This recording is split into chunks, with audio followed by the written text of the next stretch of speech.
Last night, right at the end of Shabbat, we all heard the horrible news about the massacre that took place in Squirrel Hill in Pittsburgh, Pennsylvania. This was a especially difficult thing to hear. It is the worst act of terror, the worst act of violence against Jews in America in the history of the United States of America.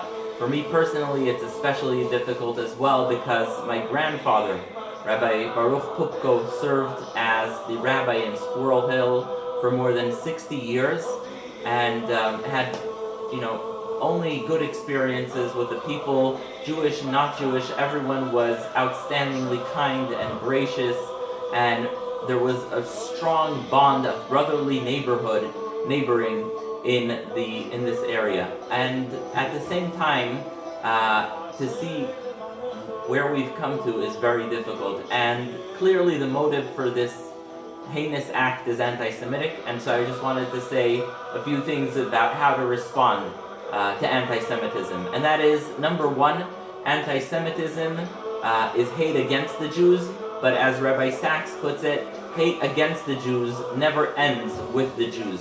It's important to know that acts of hate and violence that are committed towards Jews are the beginning of intolerance, hate, and violence that will continue to spread. History has shown this for more than 1,000 years.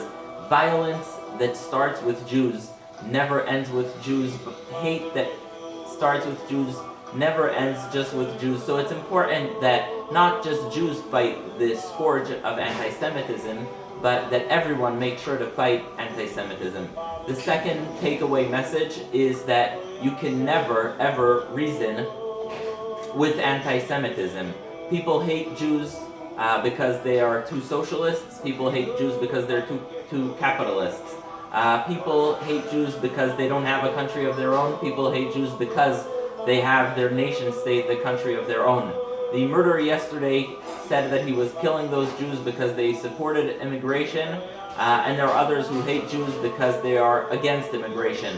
And the list just continues and continues. And so to say, well, maybe we could have done this different, maybe we could have done that different, maybe we should have reasoned with them, is not the way to approach this.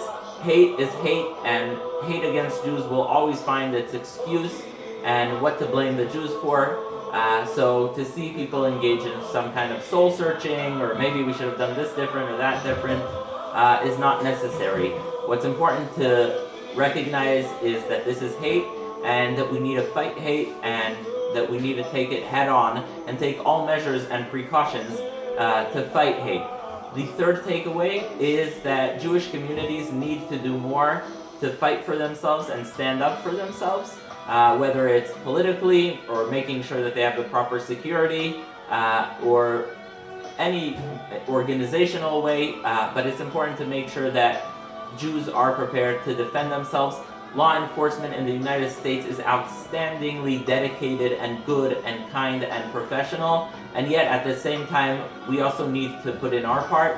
A great example for this is the Shomrim organization in Brooklyn and other large Jewish communities where there's sort of community policing. It's very common in the United States to have community policing, and so it's important that Jews organize and make sure that they can defend themselves.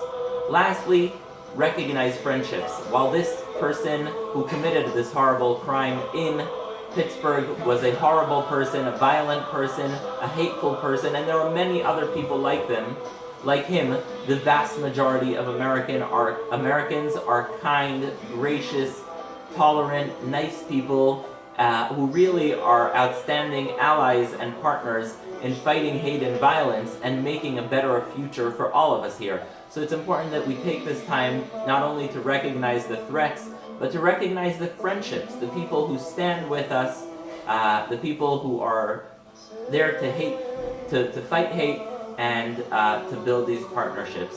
Our deepest condolences to the families of the victims in this horrible massacre, and may their memory be